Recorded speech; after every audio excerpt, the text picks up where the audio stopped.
사람은 우매합니다. 현재에 강하게 매여 있기 때문입니다. 어린아이는 항상 어린아이라 여기고 학생은 늘 학생일 것이라 생각하며 청년은 항상 활기찬 청년, 장년은 늘 힘있는 장년일 것이라 착각합니다. 그래서 미래를 대비하지 못합니다. 젊고 힘있을 때 그 힘을 올바로 사용하기보다 욕망과 혈기로 자신의 목적을 달성하려고 합니다. 그로 인해 다른 사람들의 마음과 영혼에 상처를 주지만 아랑곳하지 않습니다. 조금 있으면 학생은 청년, 청년은 장년, 장년은 노년을 거쳐 죽음에 이르는 것이 너무도 당연한 수순인데 자신이 힘없는 노인이 될 것이라, 그래서 이전에 자신과 같은 힘 있는 젊은이에게 똑같이 당하게 될 수도 있다는 생각을 전혀 못합니다. 대신 앞으로도 지금과 똑같은 상태로 영원히 살 것 같은 착각에 빠집니다.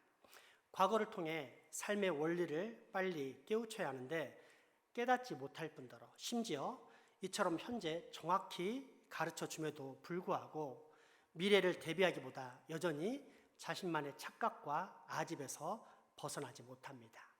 그래서 사람이 우매한 것입니다. 반면 하나님은 지혜로우시되 완전한 지혜이십니다. 전지전능, 모든 것을 다 알고 모든 것이 다 가능하십니다. 그래서 미래에 대해 분명한 약속을 하실 수 있고 또 한 번 약속하신 것은 반드시 성취하십니다. 대표적인 예가 창세기 1장 20절에서 22절까지 말씀입니다. 세상을 창조하신 하나님께서 그 모든 피조물을 향해 보시기에 좋았다고 말씀하시면서 다음과 같이 명령하십니다. 생육하고 번성하라. 땅에 충만하라. 그리고 이 명령은 그대로 실현됩니다. 2024년 6월 현재 전 세계 총 인구가 이미 81억 명을 넘었습니다. 흘러간 역사 속에서 피비린내 나는 전쟁이 얼마나 많았습니까? 노아의 대홍수를 비롯해 전쟁과는 비교할 수도 없는 재난과 재해, 곧 수백 명에서 수천만 명까지를 한꺼번에 죽이는 자연재해와 질병들은 또 얼마나 많았습니까? 그런데 현재 전 세계 인구가 81억 명입니다. 이처럼 많은 사람들이 존재하려면 반드시 그만큼의 먹거리가 있어야 하는데 이 세상에 그런 기반이 마련되어 있음을 깨닫게 됩니다. 땅과 바다 그리고 저 공중에 있는 모든 생물이 81억 명의 인구의 생명을 유지할 정도로 풍성하다는 뜻입니다. 사람의 힘으로 가능하겠습니까? 자신의 이익을 위해서라면 자연보호보다 훼손, 적절하고 건강한 이익보다 남획을 통해서라도 기꺼이 치부하려는 탐욕스러운 인간에게 과연 가능할까요? 아닙니다. 살아계신 하나님입니다. 하나님께서 명령하셨고 또 그 명령하신 바가 실행되도록 지금까지 유지, 관리, 보수해 오셨기 때문입니다. 즉 이 세상에 선포된 하나님의 말씀은 공허한 말이 아닌 반드시 이루어지는 하나님의 언약이기 때문입니다. 창세기 1장 20절에서 22절 그리고 26절에서 28절까지의 말씀입니다. 하나님이 이르시되 물들은 생물을 번성하게 하라. 땅 위 하늘의 궁창에는 새가 나르라 하시고 하나님이 큰 바다 짐승들과 물에서 번성하여 움직이는 모든 생물을 그 종류대로 날개 있는 모든 새를 그 종류대로 창조하시니 하나님이 보시기에 좋았더라. 하나님이 그들에게 복을 주시며 이르시되 생육하고 번성하여 여러 바닷물에 충만하라. 새들도 땅에 번성하라 하시니라.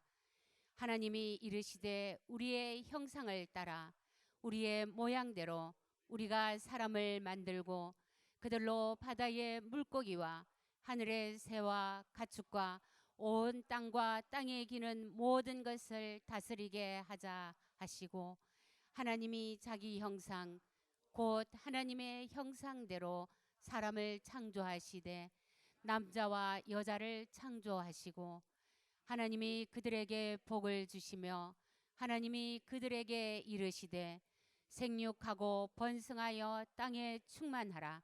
땅을 정복하라. 바다의 물고기와 하늘의 새와 땅에 움직이는 모든 생물을 다스리라 하시니라. 아멘. 이 세상은 태초에 말씀하신 하나님의 언약을 따라 지금 이렇게 형통과 번성을 누리고 있는 것입니다. 이처럼 한번 선포하신 하나님의 약속은 반드시 성취되는데 그중 우리 인류를 위한 또 다른 대표적인 언약이 아브라함의 언약입니다. 창세기 12장 2절 말씀입니다. 내가 너로 큰 민족을 이루고 내게 복을 주어 내 이름을 창대하게 하리니 너는 복이 될지라. 아멘. 왜 아브라함이 복이 됩니까? 아브라함을 통해 한 민족을 이루고 그 민족을 통해 온 인류를 구원하실 예수 그리스도가 나오시기 때문입니다. 실제로 하나님의 약속은 그대로 성취되어 아브라함은 온 인류의 복이 됩니다. 이후에 나온 또 다른 중요한 언약은 출애굽기 19장의 시내산 언약입니다. 애굽을 탈출한 지 3개월 되던 때 온 이스라엘 민족이 시내산에 도착하는데 이때 하나님께서 이스라엘 민족을 제사장 나라로 삼으시는 사건입니다. 제사장은 어떤 사람입니까? 제사를 통해 죽을 수밖에 없는 죄인들에게 하나님의 용서와 더불어 구원을 받게 만드는 중재자입니다. 살아계신 하나님을 알게 하고 믿게 하고 따르게 하는 구원과 화목의 사람, 곧 피스메이커였습니다. 그러므로 제사장 나라란 구별된 하나님의 백성들이 거룩한 나라를 만들어 온 세상에 하나님을 알게 만드는 사명을 가진 하나님 나라의 모델입니다. 비록 이스라엘의 불순종과 불성실로 그 나라가 실패하는 것처럼 보였지만 이 땅에 내려오신 예수 그리스도로 말미암아 그 언약은 결국 성취됩니다. 이 사실을 직접 살펴보겠습니다. 먼저는 제사장 나라를 선포하신 하나님의 말씀과 이후 이스라엘 백성들의 실패에도 불구하고 예수 그리스도를 보내사 여전히 하나님의 나라를 이루어 가시는 하나님의 신실하심에 관한 말씀입니다. 출애굽기 19장 5, 6절, 요한복음 3장 16, 17절, 누가복음 17장 20에서 21절까지의 말씀입니다. 세계가 다 내게 속하였나니 너희가 내 말을 잘 듣고 내 언약을 지키면 너희는 모든 민족 중에서 내 소유가 되겠고 너희가 내게 대하여 제사장 나라가 되며 거룩한 백성이 되리라. 너는 이 말을 이스라엘 자손에게 전할지니라. 하나님이 세상을 이처럼 사랑하사 독생자를 주셨으니 이는 그를 믿는 자마다 멸망하지 않고 영생을 얻게 하려 하심이라. 하나님이 그 아들을 세상에 보내신 것은 세상을 심판하려 하심이 아니요 그로 말미암아 세상이 구원을 받게 하려 하심이라. 바리새인들이 하나님의 나라가 어느 때에 임하나이까 묻거늘 예수께서 대답하여 이르시되 하나님의 나라는 볼 수 있게 임하는 것이 아니요 또 여기 있다 저기 있다고도 못하리니 하나님의 나라는 너희 안에 있느니라. 아멘. 하나님의 나라가 너희 안에 있다는 것은 예수 그리스도를 믿는 사람, 그래서 하나님의 통치가 그 사람 안에 있다는 것을 말합니다. 죄악된 옛 본성에서 벗어나 새 본성의 거듭남을 입은 사람이 하나님의 통치를 받아 살아가게 되면 그곳, 그 사람에게 바로 하나님의 나라가 임재한다는 뜻입니다. 그런데 이를 반대로 말하면 매우 무서운 말이 됩니다. 하나님의 통치가 없으면 그는 이미 하나님의 진노와 형벌을 받고 있는 저주의 사람이라는 뜻이 되기 때문입니다. 요한복음 3장 18절에서 19절 말씀입니다. 그를 믿는 자는 심판을 받지 아니하는 것이요 믿지 아니하는 자는 하나님의 독생자의 이름을 믿지 아니하므로 벌써 심판을 받은 것이니라. 그 정죄는 이것이니 곧 빛이 세상에 왔으되 사람들이 자기 행위가 악함으로 빛보다 어둠을 더 사랑한 것이니라. 아멘.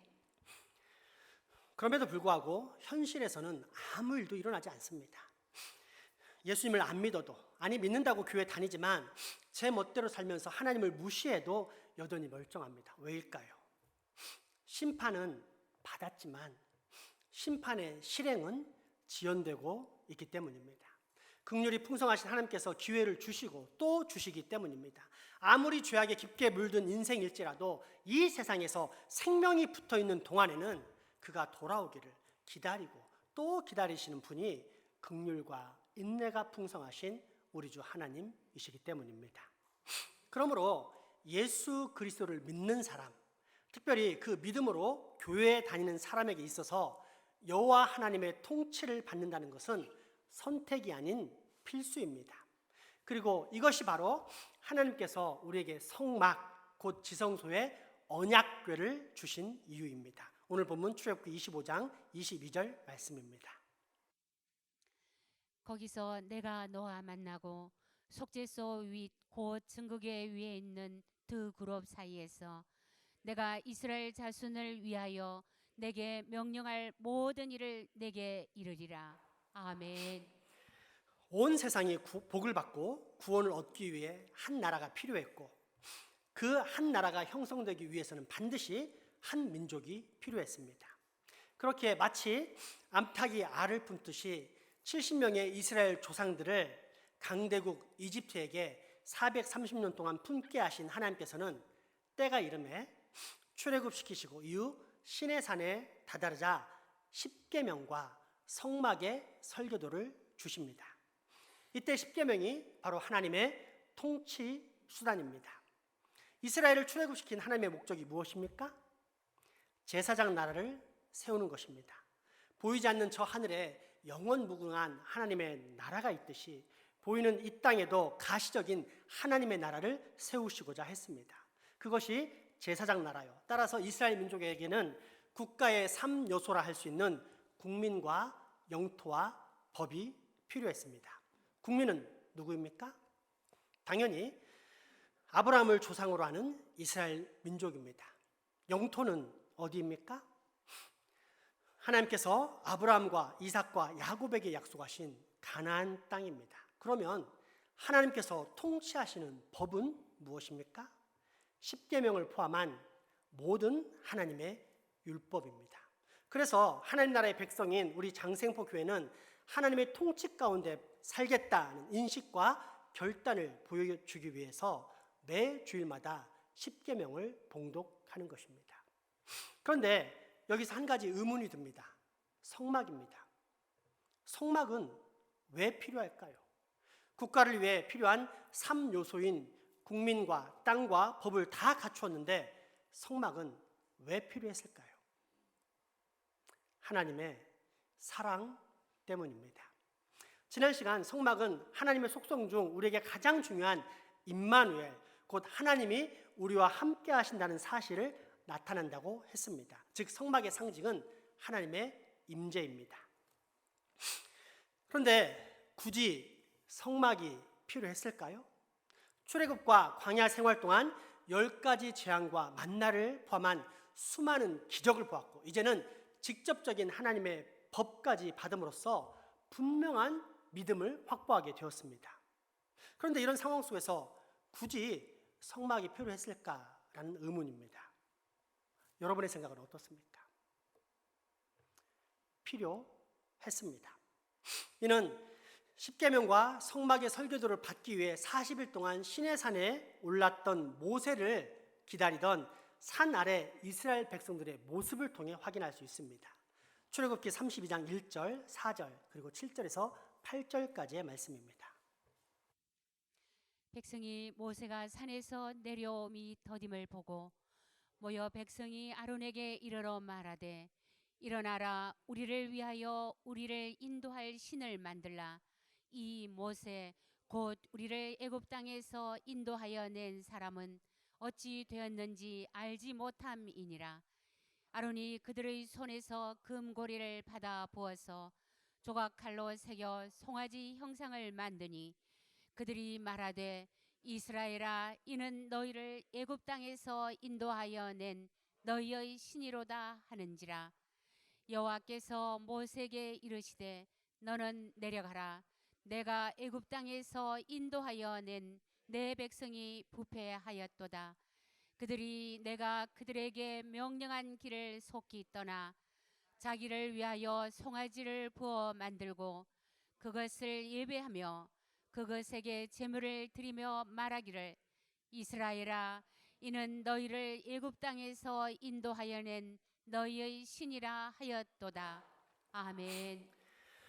4절과 8절을 통해 분명히 알 수 있는 사실은 아론과 이스라엘 백성들이 의도했던 신은 자신들을 애굽에서 해방시키신 여호와 하나님이었지 결코 바알과 아세라 같은 우상을 만들 생각이 없었다는 것입니다.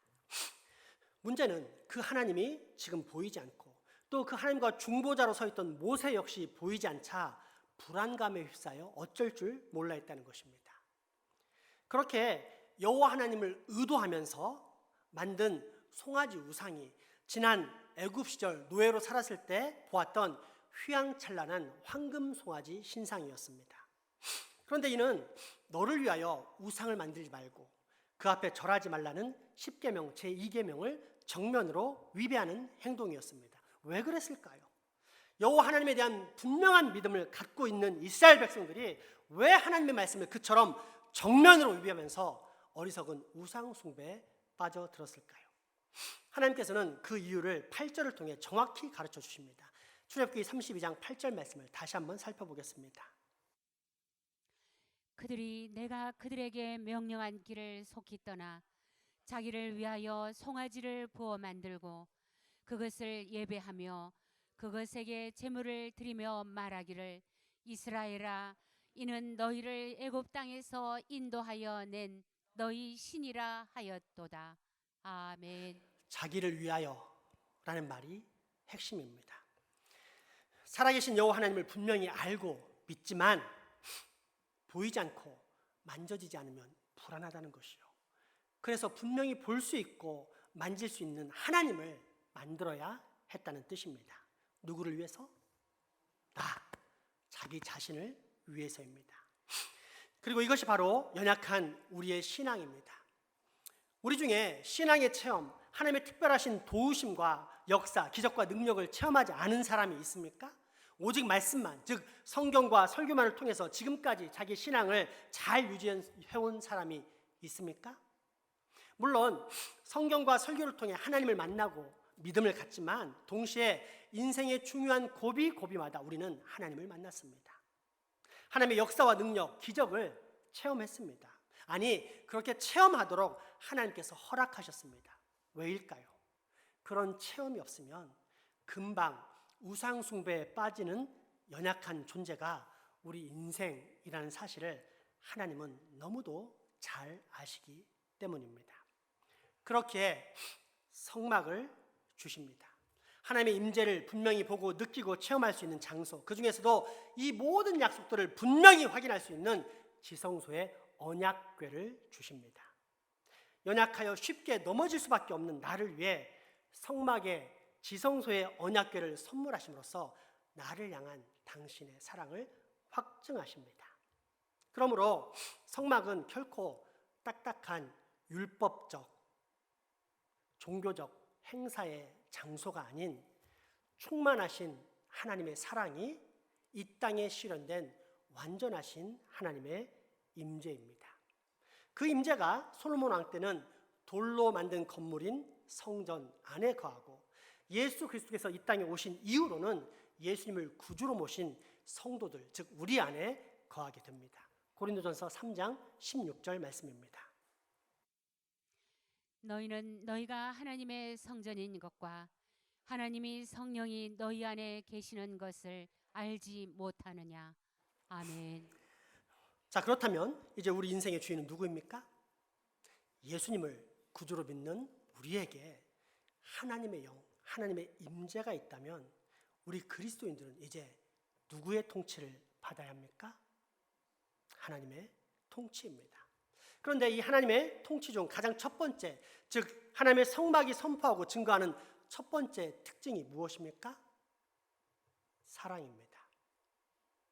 때문에 우리는 오른밤을 때리는 사람에게 왼밤도 돌려대며 2km를 가자고 강요하는 자에게 4km까지 동행하며 원수를 사랑하고 나를 박해하는 자를 위해서 기도하는 것입니다. 왜요?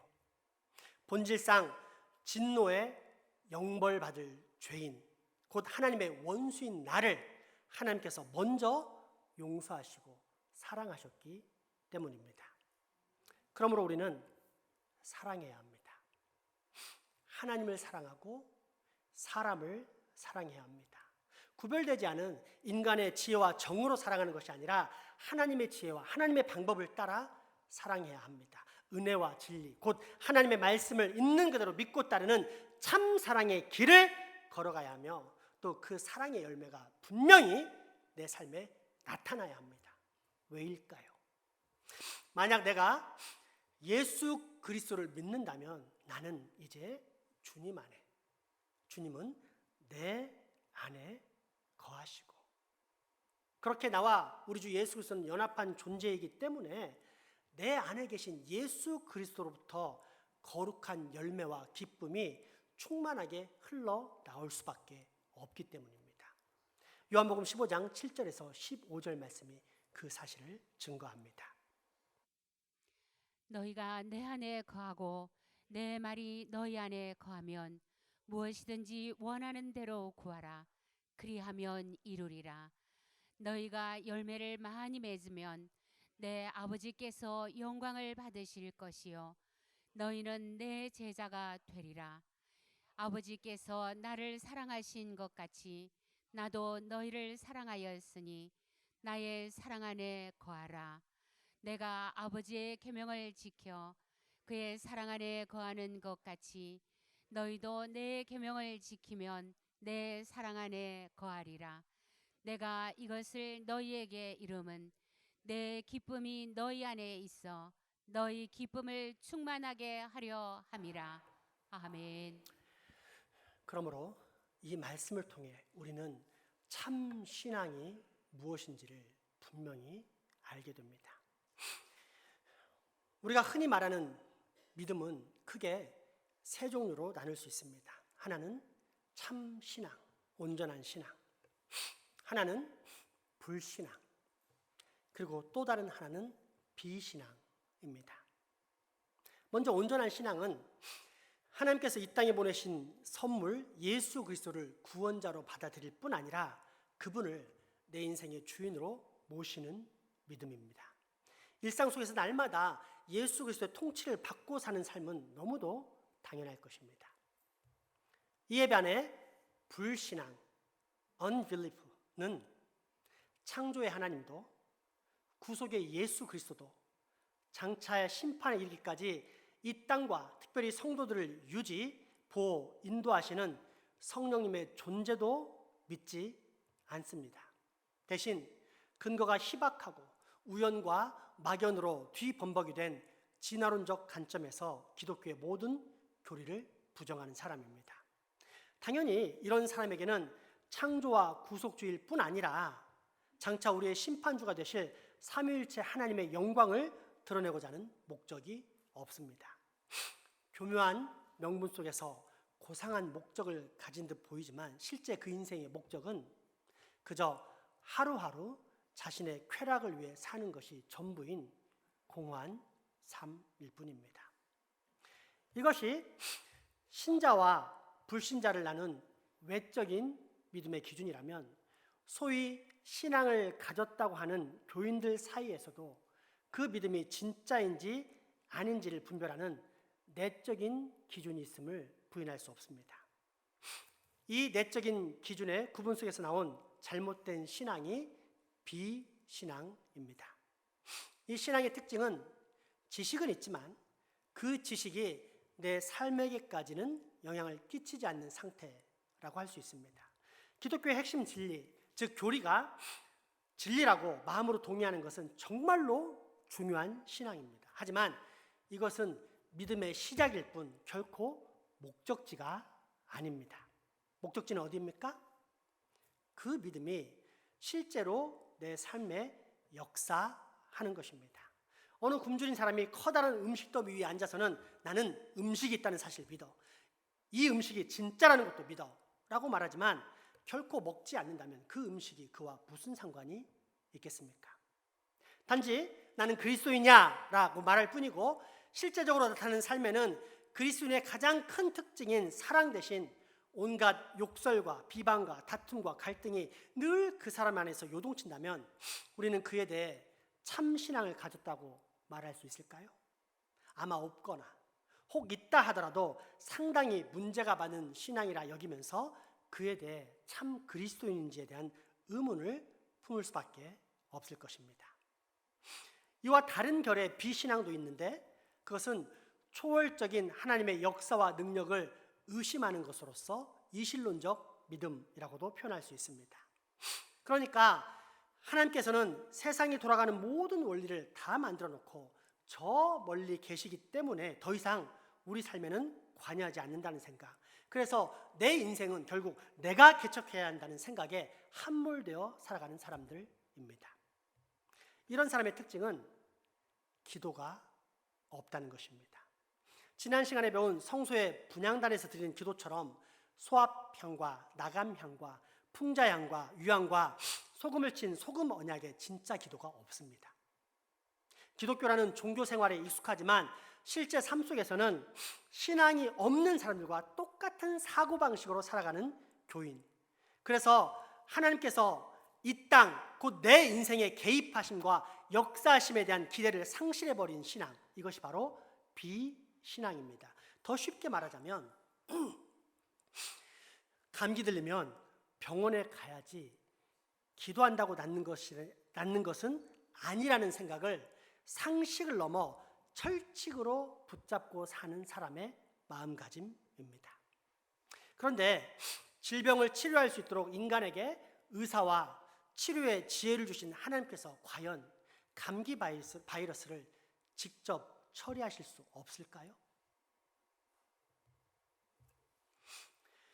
훗날 스위스에서 라브리 공동체를 운영했던 미국의 기독교 철학자이자 목사님이었던 프랜시스 셰퍼 박사님의 경험담입니다. 한 번은 밤중에 비행기를 타고 북대서양 위를 횡단하고 있었습니다. 그때는 1947년이었고 양날개에 각각 2개씩의 엔진이 달린 DC-4라는 기종이었는데 북대서양에 들어선 지 2, 3분 정도가 지났을 때 갑자기 한쪽 날개에 있는 엔진 2개가 모두 멈춰버렸습니다. 비행기를 타고 꽤 여행한 경험이 있던 셰퍼 박사는 비행기에 문제가 발생했음을 알고서는 곧이어 바다 한가운데 떨어질 것을 대비해 코트를 입는 것이 좋겠다는 생각을 합니다. 그리고 얼마 후 부조정사가 흥분된 목소리로 객실에 나타나 다음과 같이 외치는 소리를 듣게 됩니다. 승객 여러분, 문제가 생겼습니다. 서둘러 구명조끼를 입으시기 바랍니다. 아니나 다를까 비행기는 아래로 떨어지고 있었는데 달도 없는 한밤중에 어둠 속에서 계속 떨어지고 떨어지며 계속 또 떨어지는데 결국 저 아래 멀리 일렁이는 파도가 보일 정도로 떨어지게 됩니다. 이 소식이 그대로 미국 전역에 방송되었습니다. 추락하는 비행기의 조난 구조신호를 받은 관제탑을 통해 알게 된 방송사에서 뉴스 속보를 통해 여객 개 한 대가 대서양 한복판에서 추락하고 있습니다라고 실시간 생방송을 내보낸 것입니다. 이 방송을 들은 셰퍼 박사 부인은 즉시 딸 셋을 모두 모아놓고 무릎 꿇고 기도하기 시작합니다. 가족들은 미조리주의 세인트 루이스에서 기도하고 있었고 셰퍼 박사는 추락하고 있는 비행기 안에서 기도하게 되었습니다. 그 사이에도 비행기는 아래로 계속 추락할 뿐이었습니다. 그때였습니다. 갑자기 고장났던 2개의 엔진이 돌기 시작했고 동력을 얻은 비행기는 다음 목적지인 공항으로 무사히 향할 수 있게 됩니다. 마지막으로 비행기가 착륙한 다음에 셰퍼 박사는 조종사를 찾아가 물어보았는데 조종사는 이렇게 답변합니다. 글쎄 이상한 일이었어요. 우리로서도 설명할 수가 없군요. 한쪽 날개에서 두 개의 엔진이 동시에 서버린 일은 좀처럼 드문데다가 무엇보다 한 번 멈춰버린 엔진이 다시 돈다는 것은 더욱 불가능한 일입니다. 우리로서는 도저히 이해할 수 없는 일이 발생한 것입니다. 그러자 셰퍼 박사는 그 조종사를 향해 다음과 같이 말합니다. 나는 그것을 설명할 수 있습니다. 어떻게요? 내가 기도하고 있었으므로 하늘에 계신 나의 아버지께서 그 비행기의 엔진을 다시 돌리셨던 것입니다. 그러자 조종사는 이상한 표정을 짓더니 돌아서서 가버렸다고 합니다. 이것이 비신앙입니다. 이 천지 만물을 만드시고 지금까지 보호, 관리, 유지, 보수해 오신 하나님을 믿는다 하면서도 일상생활에서는 그 사실에 따라 행동하지 않는 것, 바로 이것이 비신앙, unfaith입니다. 그러므로 여러분, 이제 우리 한번 우리의 신앙을 스스로 잘 점검해 봅시다. 나는 과연 온전한 신앙을 가졌는지, 사실상 불신앙인지 아니면 비신앙인지를 말입니다. 그러나 성경이 말하는 한 가지 확실한 사실은 하나님께서 우리를 사랑하사 우리에게 분명한 사랑의 증거인 성막을 우리 안에 놓으셨다는 것입니다. 그래서 진짜 그리스도인이라면 그는 반드시 하나님을 신뢰하며 또 하나님의 실제적인 통치를 받으며 산다는 것입니다. 어떻습니까, 여러분? 여러분의 신앙은 지금 성막 지성소의 언약궤, 하나님의 사랑과 통치 가운데 놓여 있습니까? 하나님을 사랑하고 사람을 사랑하며 살아가고 있습니까? 하나님을 신뢰하며 그 말씀에 순종하고 있습니까? 살아 역사하시는 하나님의 통치를 날마다 실제 삶 속에서 적용하며 살고 있습니까? 그렇지 않다면 이 말씀을 다시 한번 여러분의 마음속에 꼭 새기시기 바랍니다. 오늘 본문 출애굽기 25장 22절의 말씀입니다. 거기서 내가 너와 만나고 속죄소 위 곧 증거궤 위에 있는 두 그룹 사이에서 내가 이스라엘 자손을 위하여 내게 명령할 모든 일을 내게 이르리라. 아멘. 기도합시다. 사랑과 통치 하나님, 오늘 우리로 살아 역사하시는 사랑의 하나님을 다시금 깨닫게 하시고 믿게 하시니 감사합니다. 바라옵기는 우리의 신앙이 불신앙, unbelief, 비신앙, unfaith에서 벗어나 온전한 신앙 가운데 거하게 하시옵고, 그로 인해 하나님의 통치가 내 삶에 실제로 일어나며 또 이 모습을 본 세상 백성들이 나를 통해 예수 그리스도를 구주로 믿는 놀라운 역사가 일어나게 하여 주시옵소서. 예수님 이름으로 기도합니다. 아멘. 헌금하시겠습니다.